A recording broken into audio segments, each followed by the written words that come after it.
Magandang umaga sa lahat. At salamat at nagkasama-sama na naman tayo. Isang araw para sa Panginoon. At salamat din dahil malalakas tayo ngayon na humaharap sa Panginoon. Meron man tayong mga kahinaan, karamdaman, alam natin yan ay lilipas din. So basahin ko muli yung ating lamentation text, chapter 3. Ang sabi po, "The steadfast love of the Lord never ceases. His mercies never come to an end." 23. "They are new every morning. Great is your faithfulness." 24. "The Lord is my portion, says my soul. Therefore, I will hope in Him." Let's pray. Panginoon Diyos, muli lumalapit kami sa inyo sa oras mong ito ng pamamahayag na iyong mga salita ay samahan kami. Balutin ninyo ang bulwagang ito na iyong presensya at kumilos ang Santong Espiritu sa puso ng bawat isa upang lubusang makita at maunawaan ang iyong katapatan, ang iyong pagiging mapagmahal at compassionate. Kaya Panginoon Diyos, ipinagkakatiwala po namin sa inyong umagang ito. Samahan ninyo ang magpapahayag, gamitin ninyo ang kanyang mga labi upang maipaabot sa iglesia ang iyong mga salita na magpapatibay, magpapaunlad at magpapasigla sa ipinapahayag na pananampalataya. Samahan po ninyo, Panginoon Diyos, ang inyong lingkod sa pamamahayag na ito. Ito pong aking dalangin sa tanging pangalan ng Panginoon Kristo. Amen. Ngayon po ay huling linggo ng buwang kasalukuyan at huling linggo rin ng taong kasalukuyan. Sa madaling salita, haharap po tayo sa panibagong 365 days sa ating paglakad bilang mga mananampalataya at bilang iglesia. At marahil kung babalikan natin at pagdating natin sa panibagong taon na ibibigay sa atin, lilingunin na lamang natin yung mga nakaraan. Ang titingnan natin yung bago. Pero yung nakaraan ay pwede nating lingunin at aalamin natin yung mga dinaanan natin. Siguro nung nakaraan, meron tayong mga naranasan, mga hindi kagandahan, meron tayong naranasan na maaaring nakapanakit sa atin. Meron tayong naranasan on the past year na maaaring nagpaiyak sa atin. No? At sa marami pang paraan, meron namang nagpapasaya. So lahat yung nakaraan. Pero haharapin natin ngayon ang bagong 365 days. Paano natin ito haharapin? So sa pagharap natin sa panibagong mga panahon na ipagkakaloob sa atin ng Diyos, maniniwala tayo, hopeful tayo, na kung paano tayong sinamahan ng Diyos nung nakaraan, kasama pa rin natin siya sa pagharap natin sa panibagong panahong ipagkakaloob niya sa atin. Binasa kanina yung ating reading, which is Nehemiah. Kung mapapansin niyo na book of Nehemiah, yung binasa nating text, 9:31, pinakita dito yung pinaka-karakter ng Diyos. Na despite of Israel's persistent rebellion and sinning, hindi po sila pinabayaan. Pinakita ng Diyos yung kanyang napakalawak na pag-ibig sa bayang Israel. No, that compassionate mercy. Hindi niya dinestroy. Nanatili ang Panginoong matapat that He was proving He is a gracious and merciful God. Nagtapat sa kanyang pangako. Tapat sa kanyang binitawan na pakikipagtipan sa bayang Israel.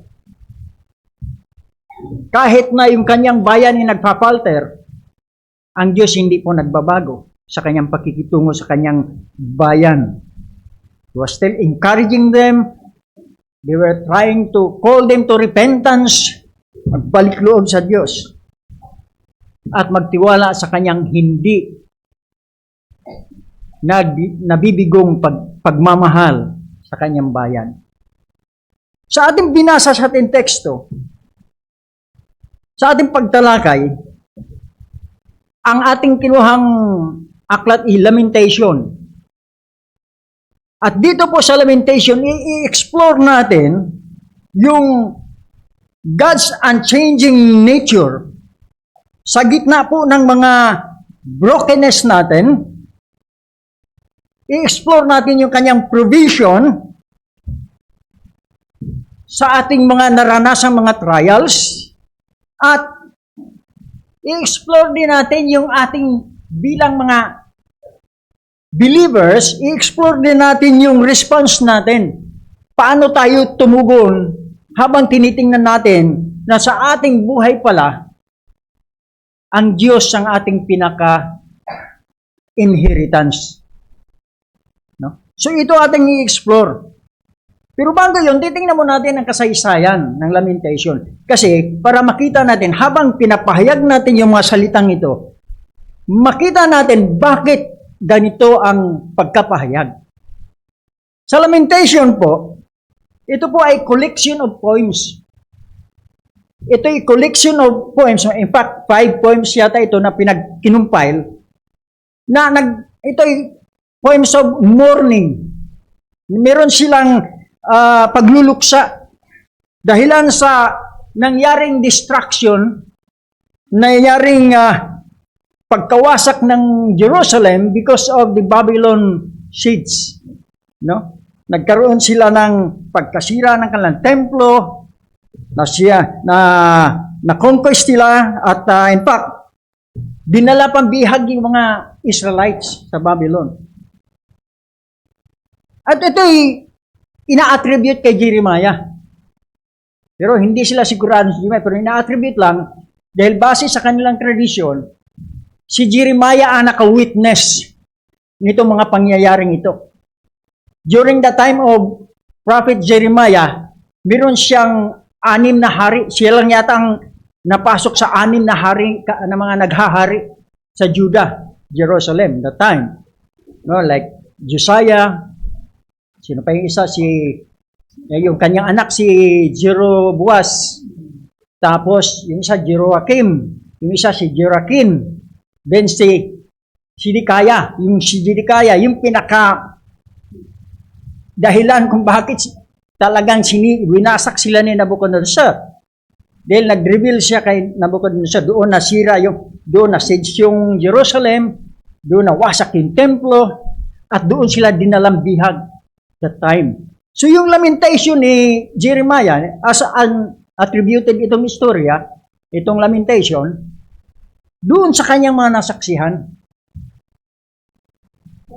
Sapagkat doon sa panahon pa lang ni Josiah, at sa mga haring ito, nagbigay na sinambabala na ang Diyos ay nagtatakda ng kaparusahang darating because of their continuous sinning. Binigyan na silang babala sa iyong mga kasalanan. Ito, papadala ng Diyos ito sa inyo. In fact, sa chapter 2 of the book of Lamentation, babasahin ko lang, in chapter 2, verse 17, the Lord has done what He purposed. He has carried out His word, which He commanded long ago.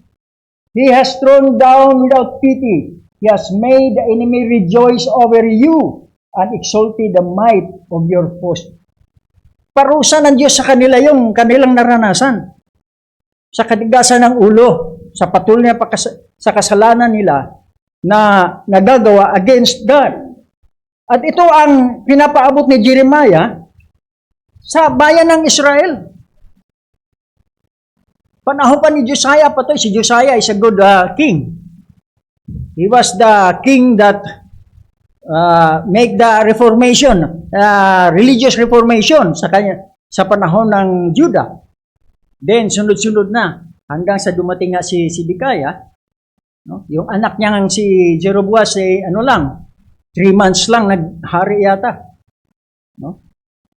Tapos si Sidikaya doon na nadalang bihag sila sa Babylonia. So yan yung kwento nito.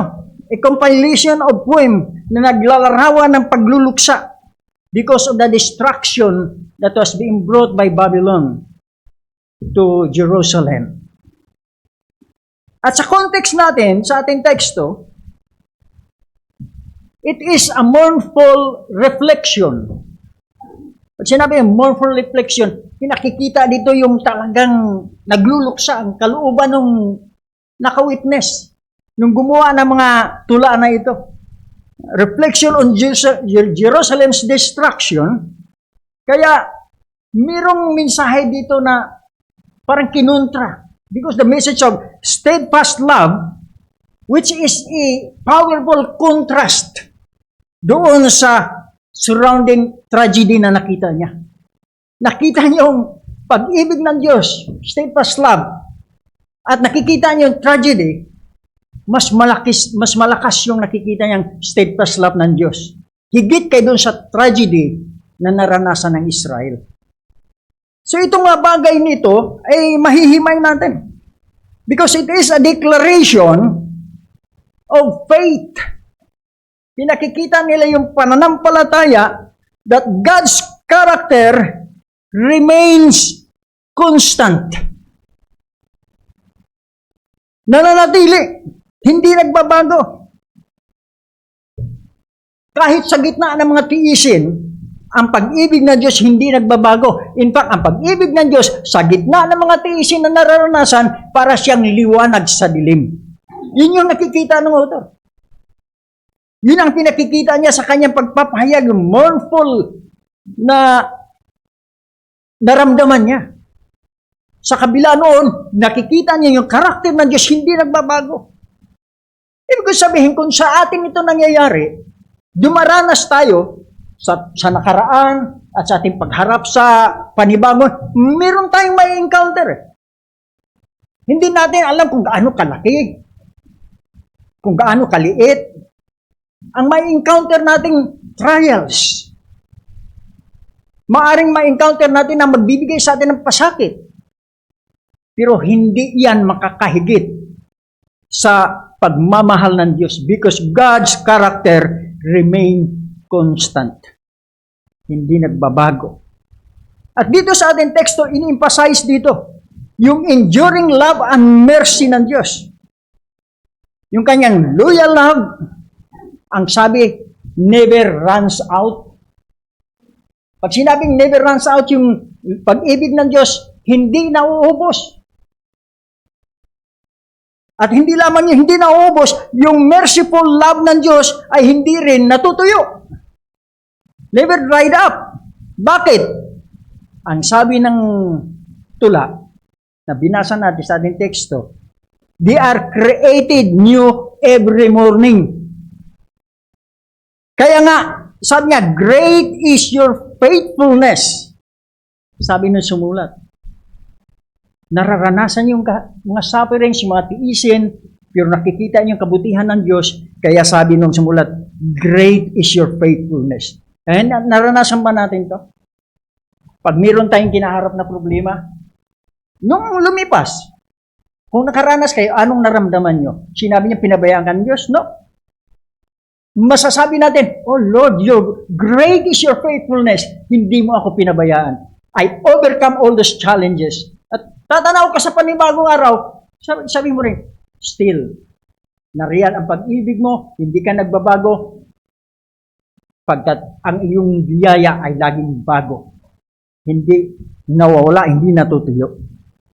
They are created new every morning. Napakasarap damdamin, ano? Yung pag-ibig ng Diyos laging bago. Hindi naluluma. And in fact, Nililiwanag dito that God's compassion remain daily, araw-araw. It's offering a constant source of hope. Ang pag-ibig ng Diyos nanatili at patuloy siyang nagbibigay o ito yung pinagmumulan ng pag-asa at ng katapatan. Even in the midst of suffering and devastation. Naranasan ng mga Israelita. Alam niyo yung kasaysayan ng Israelita, kagaya sa atin eh. Ano nangyari sa meron silang religious crisis. National and religious crisis. The same with us today. We are suffering a religious and national crisis. Bakit religious? Ang ating mga religious people ngayon nasa kalsada na rin Magulo na, halo-halo na. Meron pa tayong problemang national. Parang naranasan. Hindi nga lang kasing grabe doon sa nangyaring devastation na naranasan ng Israel. Pero nararanasan din natin ngayon. National and religious crisis. Pero sa church natin, wala naman marahil. Kasi na-overcome na natin yung mga nakaraang panahon. And we are looking forward. So meron tayong makikita, God's compassion remains daily, offering a constant source of hope and faithfulness, even in the midst of suffering and devastation. So hindi tayo dapat panghinaan ng loob pag dumarating ng mga bagay na yan. Kaya dito sa binasa natin teksto, chapter 3, verses 22 to 24, klaro na ipinapahayag dito ang pagkasumpong ng pag-asa sa Diyos ay hindi, hindi siya imposible na masumpungan natin yung pag-asa na kaloob ng Diyos sapagkat hindi nagbabago yung kanyang karakter. Pagka naharap ka sa problema, tumingala ka, mabigat ang problema mo, tingala ka lang at mararamdaman mo ang Diyos pala ang nag-iisang iyo sa panahon ng kahirapan. You always have God sa panahon ng iyong pagkaranas ng mga trials in life. So makikita natin itong mga bagay na ito. So hihimayin natin. As you go, hihimayin natin ito. Una, pansinin muna natin, New Mercies, yung title natin is New Mercies in God's Faithfulness. New mercies in God's faithfulness. Unang mapapansin, the foundation. Ay foundation, God's unfailing character. Ang hindi nabibigong katangian ng Diyos. Verse 22, the steadfast love of the Lord never ceases. His mercies never come to an end. Unang mapapansin, ground of hope. Ano ba yung ground of hope? Saan ba nakatungtong yung ating pag-asa? So there's the ground of hope. Ang ground of hope is God's unfailing love and compassion. Maliwanag yung sinasabi ng sumulat. Steadfast love of the Lord never ceases. The steadfast love of the Lord never ceases. Sa gitna ng malalim na national suffering o personal despair, God's steadfast love hindi nawawala. Sa lahat ng panahon, sa gitna ng mga trials and personal despair ng tao, God's steadfast love breaks through. Papasok at papasok. Sa lahat ng mga nagtitiwala sa Diyos, ramdam niya yun. Sa panahon na ikaw nakaranas ng mga ganung bagay, ramdam mo yung kabutihan ng Diyos. Because His steadfast love breaks through. Ito yung pumapasok sa panahon ng iyong pagkaramdam ng mga ganitong pighati sa buhay. At maliwanag yun. Kaya nga, sinasabi ko, titingnan natin yung karanasan ng Israel. Hindi sila na-consume. Because of that unchanging character ng Diyos. Naranasan nila. Yung steadfast love. Alam mo yung salitang steadfast love? sa Hebrew word is hesed. Ang ibig sabihin ng hesed is, it is not just kindness, hindi lang kabutihan. Itong hesed means covenant keeping. Pag sinabing covenant keeping, meron siyang pakipag-agreement na hindi kanya pababayaan. Hesed. Sa lahat ng panahon, ngayon, noon, ngayon, magpakailanman, yung pag-ibig ng Diyos, hindi nagbabago. It is a covenant keeping. Aalagaan ka, iingatan ka ng Diyos sapagkat yun yung agreement, yun yung tipan niya. Sa kanyang bayan, sa iglesia, sa Israel. And we are the Israel of God. Sa panahon ng bagong tipan, the church is the Israel of God. Tayo yun.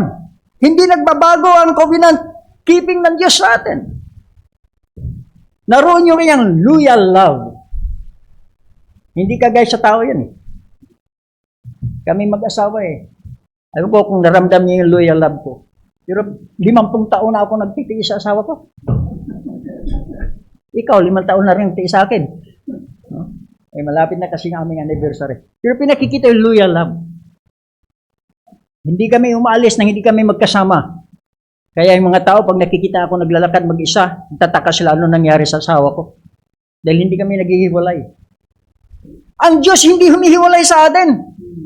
Sa lahat ng panahon, sa lahat ng pagkakataon, lumalakad ka kapag ka ikaw ay tunay na hinirang ng Diyos bilang Kanya, hindi Kanya pababayaan. Sapagkat meron siyang covenant-keeping promise. Nangako siyang hindi Kanya iwan, hindi Kanya pababayaan. In any circumstances, lagi nating kasama ang Diyos. So yung una makikita natin. Another point na makikita natin is, compassion never ceases. His mercies never come to an end. Na-imagine ko eh, bakit nasabi ito ng author? His mercies never come to an end. It's because naranasan niya. In the midst of those devastation, dun sa mga suffering nila, doon sa kanilang naranasan na being exiled, yung inalis sila sa kanilang sariling bayan, ramdam niya na hindi nawawala. Hindi natatapos yung kahabagan ng Diyos sa kanila. Sa kabila ng kanilang mga nagawang rebellion against God. Basta tinawag tayo ng Diyos, papaluin ka. Pag anak ka ng Diyos, ididisiplina ka niya. Pero ang disiplina niya, hindi para sirain ka. Idisiplina ka ng Diyos para baguhin ka at bumalik ka sa Kanya. Hindi Kanya pababayaan. Lagi Kanyang tutulungan. So, compassion never ceases. So, ito yung intimate and nurturing love. Yan yung sinabing nurturing love. Pag mahal mo isang tao, meron kang nurturing love.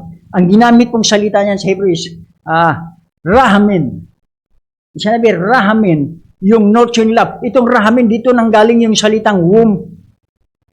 Pag sinabing womb, yung sinapupunan, yung pag-ibig ng Diyos, yung kanyang compassion, nurturing love, para itong nanay, na inaalagaan yung kanyang unborn child sa tiyan.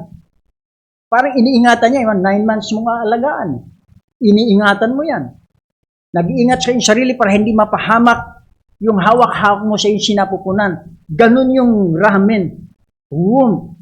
Ganyan yung Diyos. Yakap-yakap ka, hindi Kanya pwedeng pabayaan. Iniingatan ka para kang unborn child.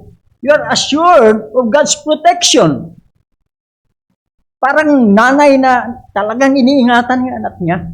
Ganun pinadanama, ganun pinakikita ng Diyos, yung Kanyang mercies, yung Kanyang kahabagan, yung Kanyang pag-ibig, yung Kanyang nurturing love, nagtuturo, ginagabayan ka, tinuturuan ka. Kaya nga po, challenge natin sa ating mga kaibigan dyan. Yung ngayon nyo lang narinig ang salita ng Diyos. Ngayon lang kayo nakapakinig. Mahal kayo ng Diyos. Inaantay lang ng Diyos na makita nyo at mabuksan nyo ang iyong mga puso upang iyakapin nyo siya. Damhin nyo yung kanyang pagmamahal. At nag-aantay siya sa lahat. Sapagkat yung kanyang pangangalaga hindi nagwawakas. patuloy. At ito ay ginagamit ng Diyos, itong ganitong pananalita, rahamen, in relation to humanity. Sa tao. Kaya sinasabi natin ito'y ginagamit when it comes to God's relation to humanity. Kung gaano niya pinakahalagahan ng tao. Kung paano niya ninanais na ang tao'y maligtas. At hindi nagbabago ang layon ng Diyos. Hindi lamang noong 2025, nais ng Diyos na maligtas ka.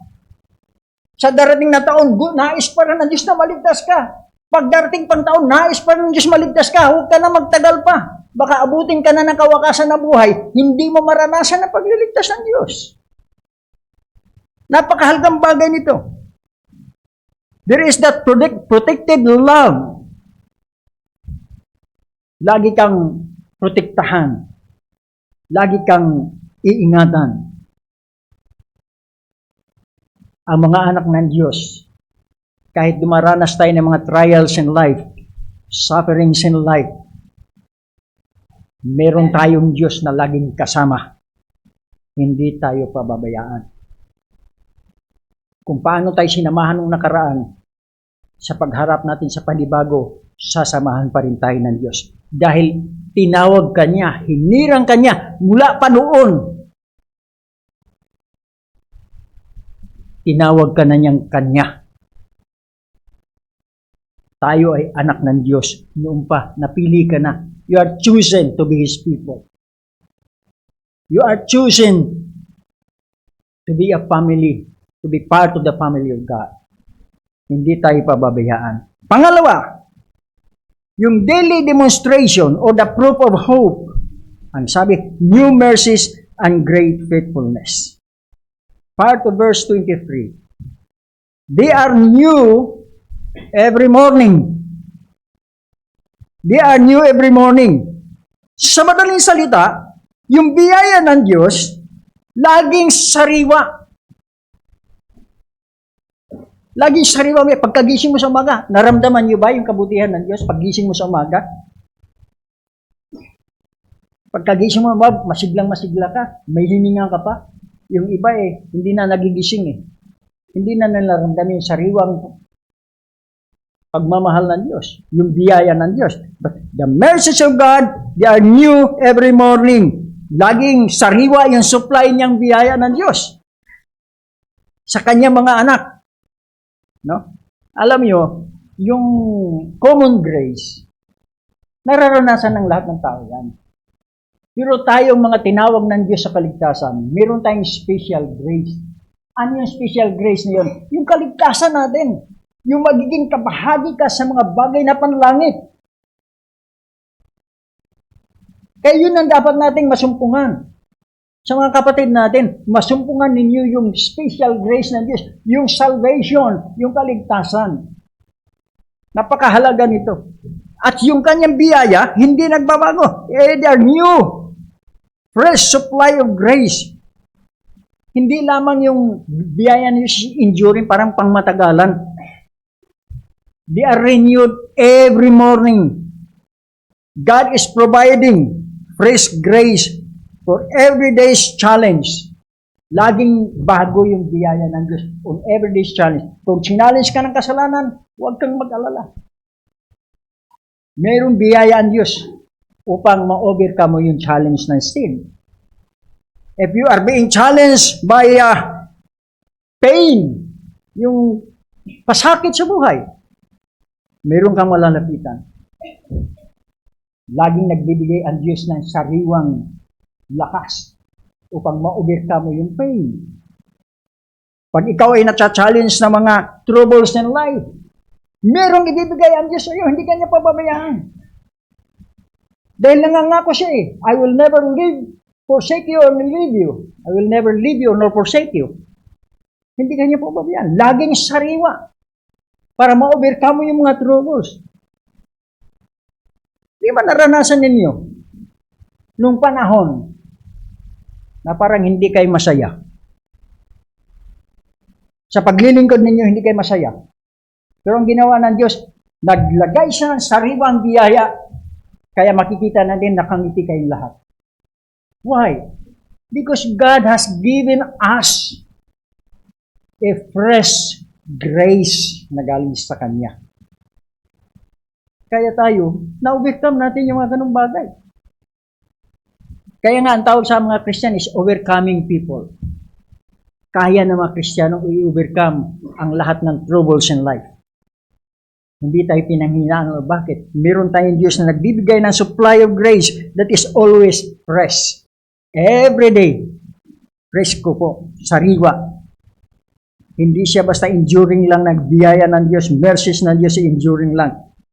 Lagi silang bago. God is providing us fresh grace for everyday's challenge in life.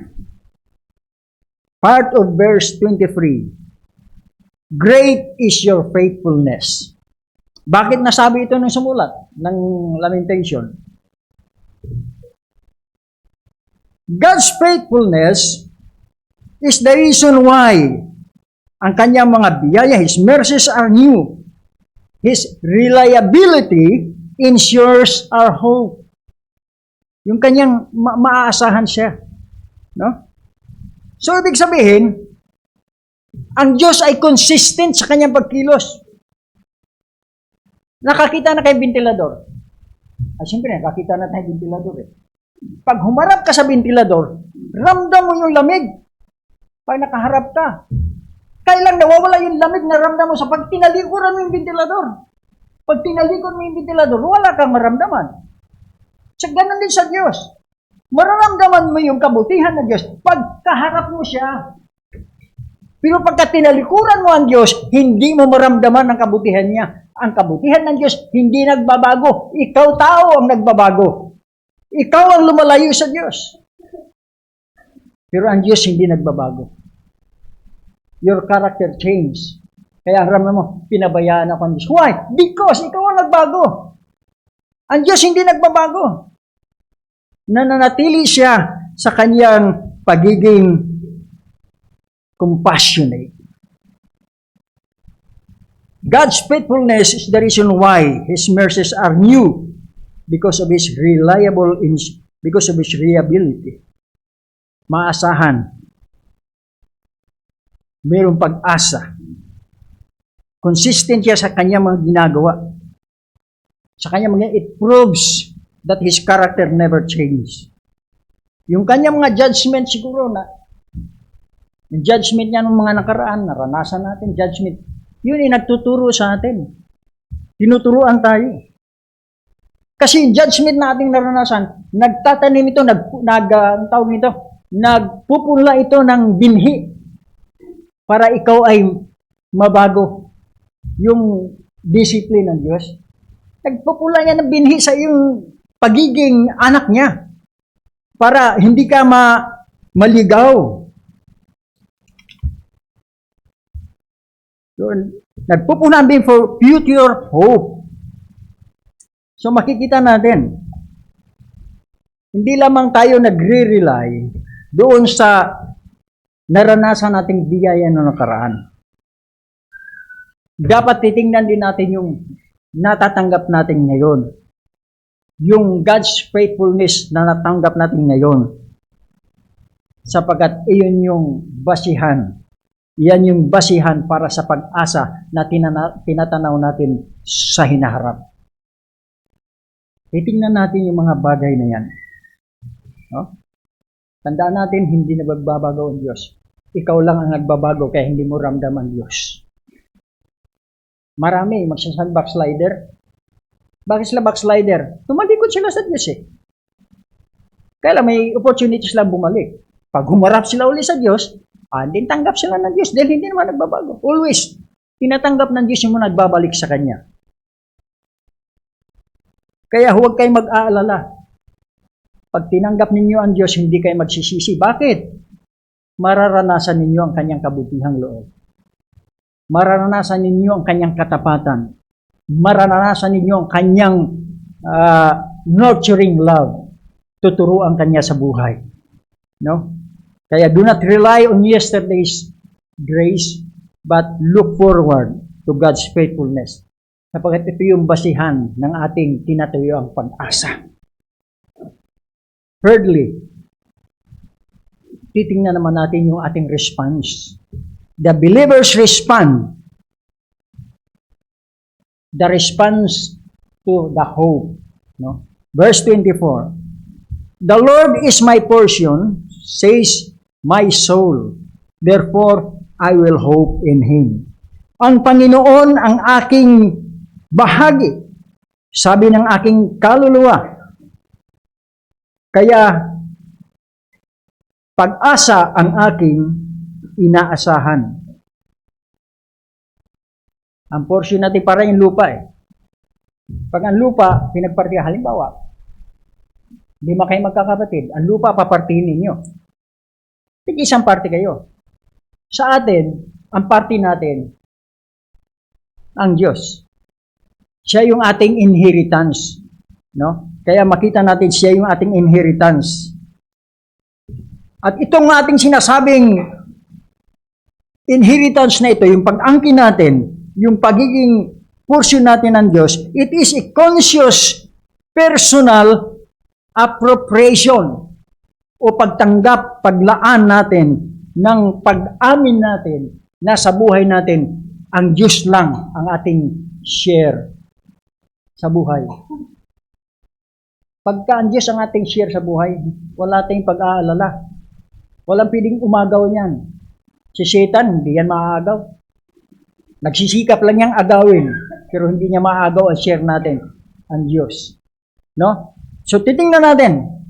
Ito ay isang may kamalayan at personal na paglalaan o pagpapahayag na ang Diyos ang ating pinaka-inheritance. Ito ay isang pagpili sa gitna ng kawalang pag-asa. Kaya ang sabi ng sumulat, therefore, I will hope in Him. No? Ang sarap nung pakiramdam ng nahihirapan na siya sa buhay niya. Sa kanyang, nakita niyang devastation, yung kanyang pagkadalambihan, pero ramdam na ramdam niya. Sabi niya, therefore, I will hope in Him. Pero God is my portion, I will hope in Him. Christians, we have to hope in God as our ultimate portion in life. Siya lang yun. Wala nang iba. Hope, dito ay hindi wishful thinking. Di ba yung sinabing pag-asa, sana yun na lang, sana ito na lang. Pero yung pag-asa na ito, hindi ganon, hindi sana. Itong pag-asang ito is not wishful thinking. It is a confident expectation na yung sinabi mong pag-asa, tatanggapin mo talaga. Hindi mo siya inaasahan na sana.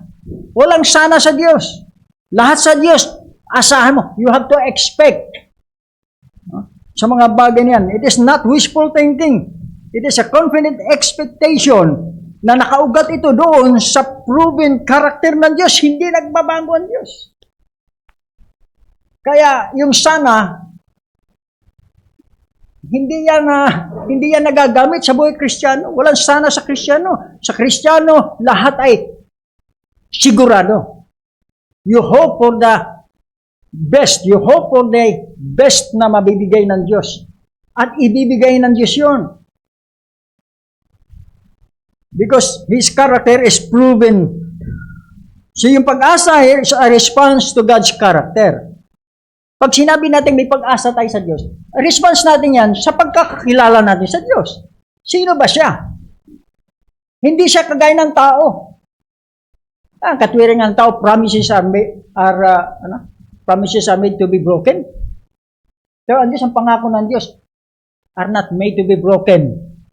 They are made to be accomplished, to be truthful. No? Kaya maasahan natin ng Diyos. Hindi ito sana. So hope here is a response to God's character. Isang confident, isang may tiwala na pag-asa, nakaugat ito sa maasahang pag-ibig ng Diyos. Church, naranasan natin before, sa nakalipas na taon, sinamahan tayo ng Diyos.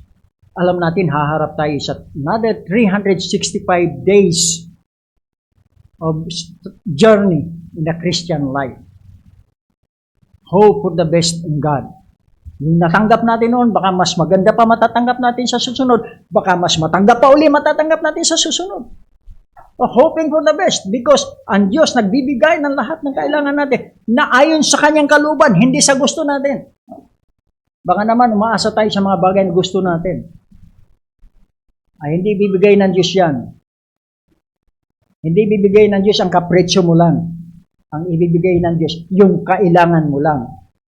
Huwag kang umasa sa mga bagay na hindi mo kailangan, pero hinihingi mo sa Diyos.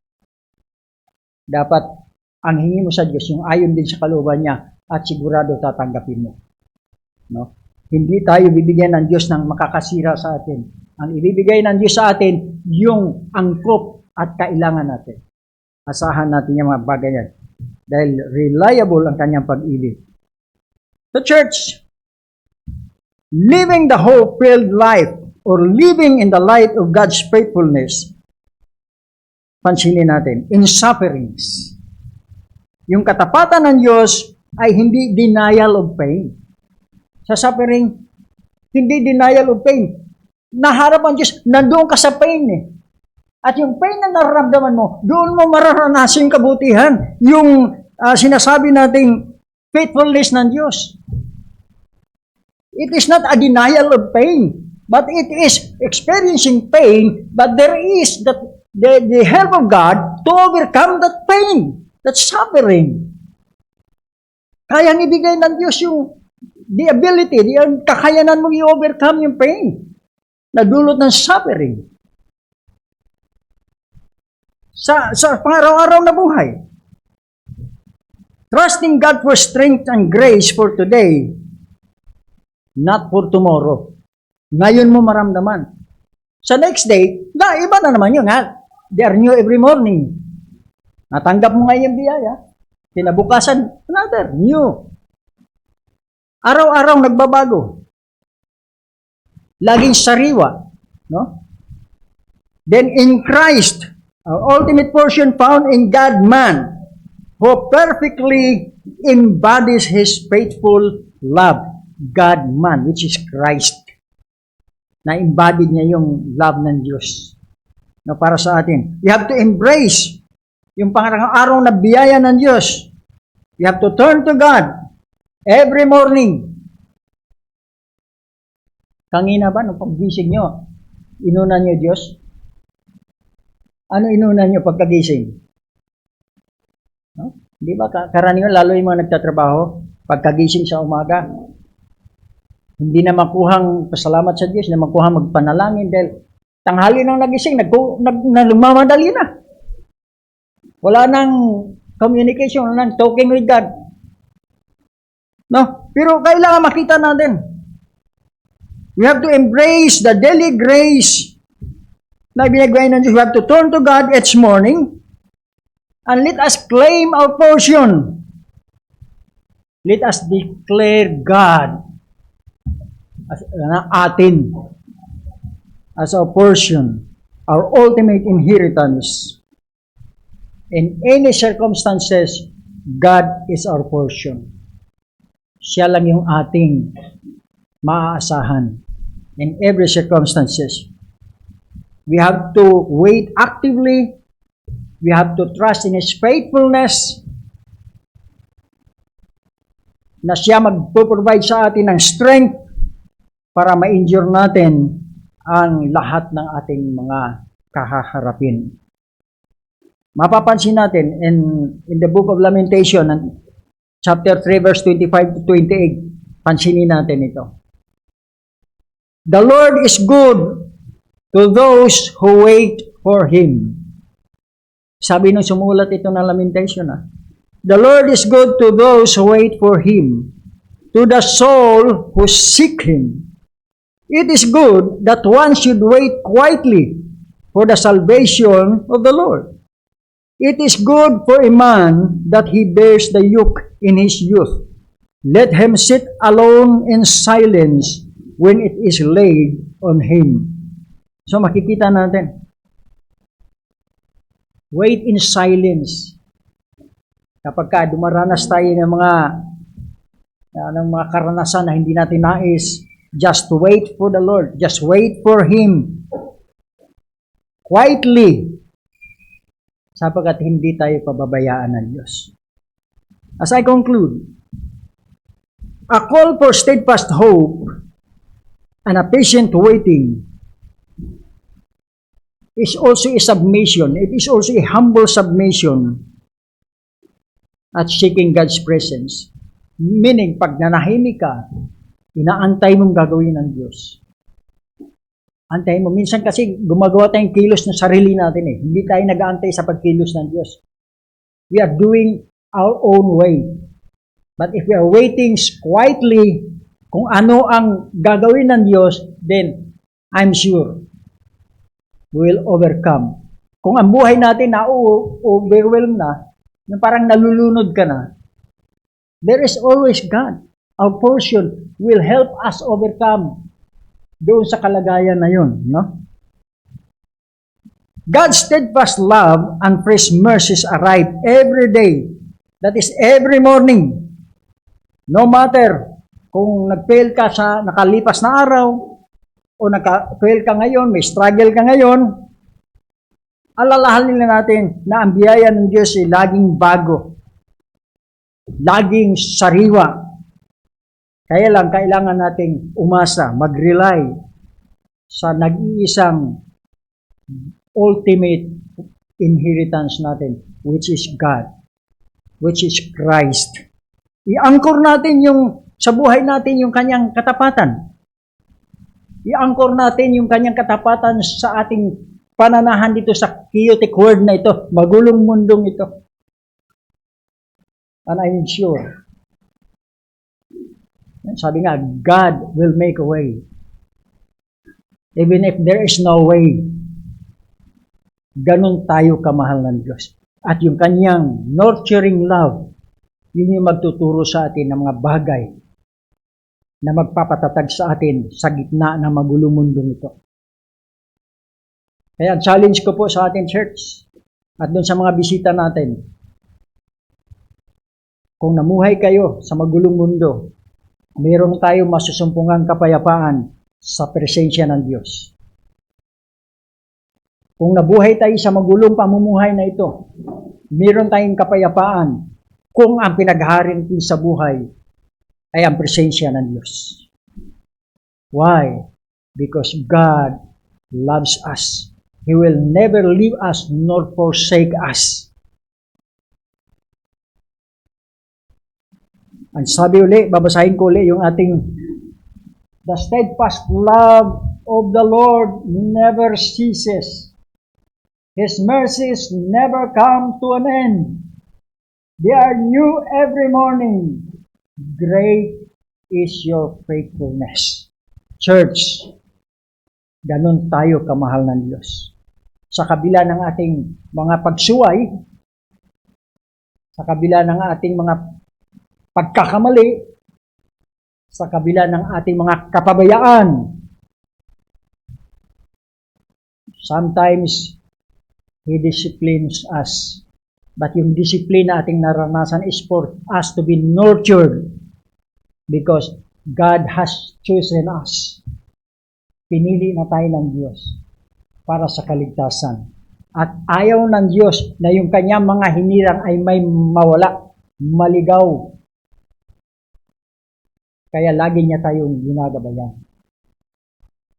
Ang mga anak ng Diyos, in lahat ng panahon, whatever the situation is, God will help us overcome. Kaya, church, let us rejoice.